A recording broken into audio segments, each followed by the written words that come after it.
In this crazy culture, with all these vacuous congressmen, Bill Barr comes, he tries to speak a little common sense.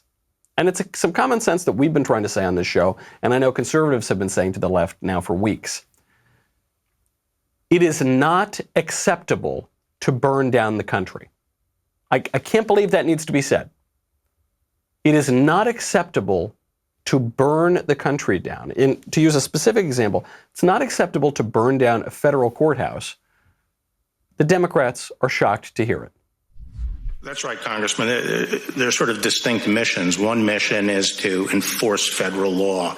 And by the way, the federal government is the sovereign of the United States. We have two sovereigns here in the United States, and we enforce the federal law all over the country. Every square foot of the country, we enforce federal law. The other is protecting federal property, and specifically U.S. courthouses, which are the heart of federal property in all 93 jurisdictions in the United States. And we have the obligation to protect federal courts, and the U.S. Marshals specifically have been given that obligation. Federal courts are under attack. Since when is it okay to try to burn down a federal court? If someone went down the street to the Prettyman Court here, that beautiful courthouse we have right at the bottom of the hill, and started breaking windows and firing industrial-grade fireworks in to start a fire, throw kerosene balloons in and start fires in the court, is that okay? Is that okay now?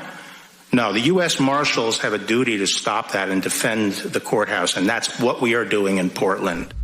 This was the moment, probably more than any other in the hearing, where Barr becomes visibly and audibly exasperated. He's like, "Whoa, who are you people? What? You're defending burning down federal courthouses. What is wrong with you people?" And do you think it made an impact? Do you think what he said persuaded them, even penetrated those very, very thick skulls that they have? No, not at all. Not at all. They are still calling to defund the police. They're still calling to defund military recruitment. We talked about that yesterday. They want to defund the apparatus of law enforcement. Why? Because they want to defund our law. They don't want us to have a country of laws. They want us to have a country run by the ever-changing whims of the left. Now, in this climate, is it any surprise that 100 police agencies have just pulled out of the DNC? The Democratic National Convention, such as it is, it's going to be a pared down one. They don't have any protection. They don't have any protection now because the cops don't want to protect them. And I got to tell you, I'm with the cops. I'm with the cops here. You know, I think one reaction to this, to finding out that none of these police agencies want to protect the DNC, one reaction is, well, they signed up, they got to do their job, they got to protect people even if they don't like those people. That's not the point. It's not just we have a disagreement on this policy or that policy. It's that the DNC is actively trying to dismantle the police. They are openly saying this. At the most mainstream, high level, they want to dismantle the law enforcement apparatus of this country. You cannot ask law enforcement to participate in its own destruction. Not even just because it will be detrimental to them, but because that would be detrimental to the entire country, to our entire system of government, and to our entire system of law and order.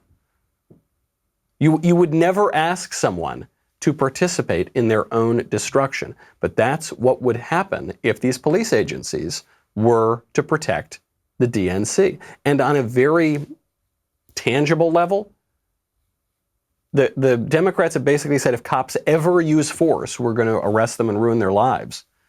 You can't ask a guy to go into that position. It's not like cops get paid a ton of money, right? It's not as though you say, well, look, it's a tough job, but at least they make a ton of money, and so therefore we ask a lot of them.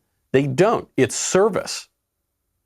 They make a relatively modest salary, and they take on a dangerous job, and they do it because it is a noble calling to protect people and to enforce the law. Well, if you're going to punish them, in some cases, you charge them with murder just for doing their job. Why would they do it? You can only push a man so far. The line between courage and recklessness is a little bit blurry sometimes. But for a cop to go out there when he knows that the people that he's going out to protect are actively trying to ruin his life and maybe throw him in jail, or worse. That's pure recklessness. You can't ask a guy to do that. And so they're pulling out of the DNC. I think it makes total sense that they are. This was announced first by Milwaukee Police Chief Alfonso Morales. Or rather, Alfonso Morales was the one who was ordered last month to change the department's policies to basically not let them do their jobs. And so then, all in conjunction, it's been announced by these 100 law enforcement agencies. Absolutely makes sense. And lest you think that Republicans are trying to undermine the rule of law here. I don't think you would ever fall into that trap. But the mainstream media are trying to push that idea on you. We've got a story that I think the mainstream media are not reporting on.